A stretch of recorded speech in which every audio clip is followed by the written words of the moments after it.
Now, this is a subject we weren't going to talk about today. It wasn't planned. We had to shuffle the show around a bit, but it's very important.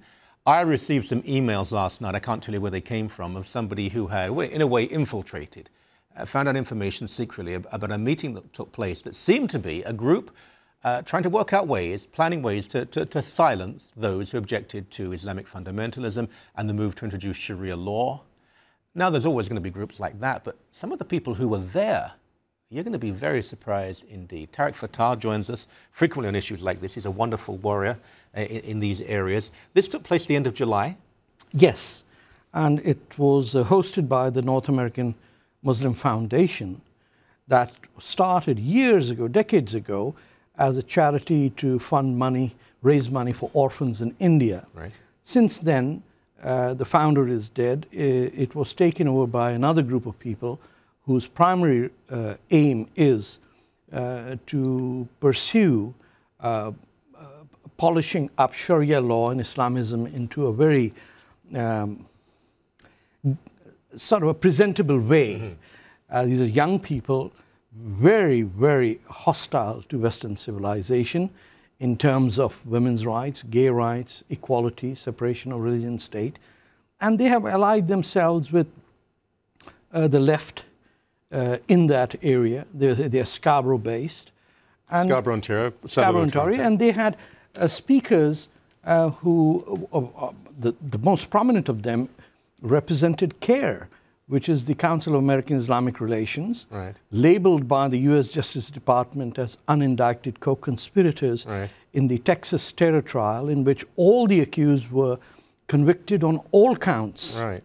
But what was the purpose of the meeting? What were they? They were trying to educate each other about. They were strategizing how to shut you up, terrify people like me, use what is called legal jihad by hiring non-Muslim, high-profile left-wing lawyers like the type who defend the Qadr kid in Guantanamo Bay, and terrify us into silence. They want to sue bloggers and writers and basically spread fear of big money, backing anyone who objects, okay, who criticizes them. Well, that's how, I mean, I'm not surprised they've done this in the United States. But what did surprise me when I read this is that it wasn't just Muslims there. There was an MP. Oh, it is primarily a non-Muslim. And the Toronto District School Board? The Toronto District School Board, this is fascinating.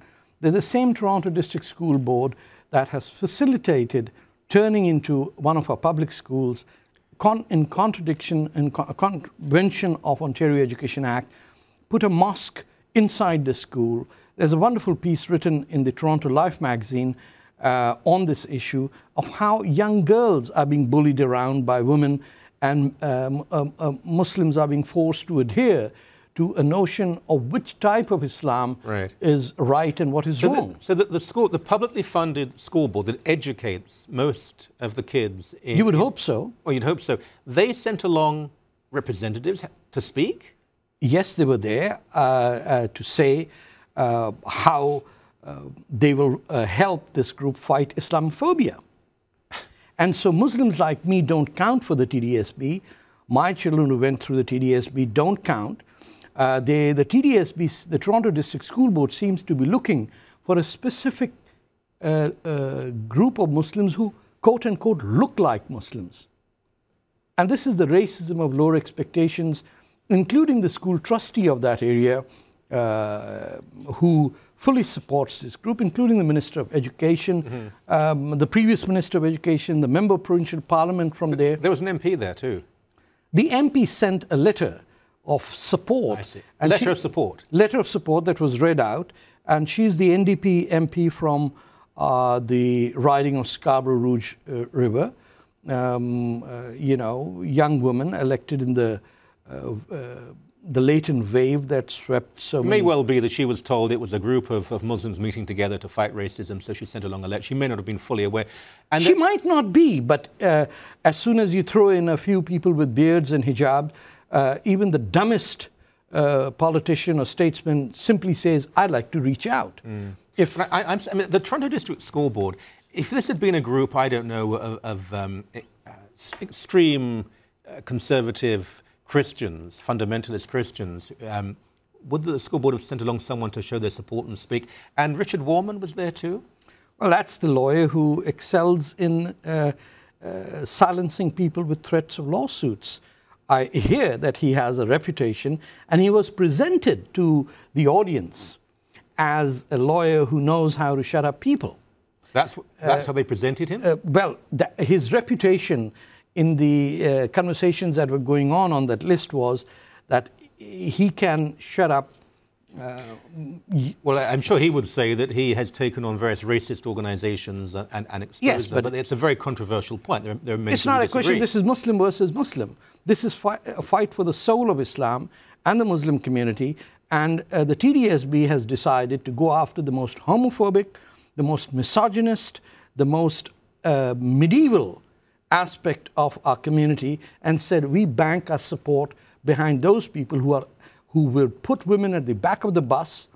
And it's women, one of the academics over there, lecturing about equality to a group of Muslims who would have put her at the back of the mosque if she was a Muslim. So we're paying our tax dollars, a lot of them, to a school board that then participates and encourages a group of people who want to silence the very people who are paying the tax dollars because we may believe that women and minorities should be treated equally. It's a strange country that's developing. It's infiltration right up the levels in the TDSB, in members of Parliament's offices, whether they're conservative or liberal or New Democrats, I've given up on them, who cater to Islamist Muslim Brotherhood legacy groups that have a deep-seated contempt for Western civilization, but for the fear that they might be accused of racism, they give in to every demand that is made of them. We'll keep tabs on this, and also I think we're going to have you back in a week or two to talk about, you mentioned an MP's office, and there's a very particular and specific case, which I think is quite horrific, and we're going to expose that as well. A great pleasure. Thank you. Thank you very much.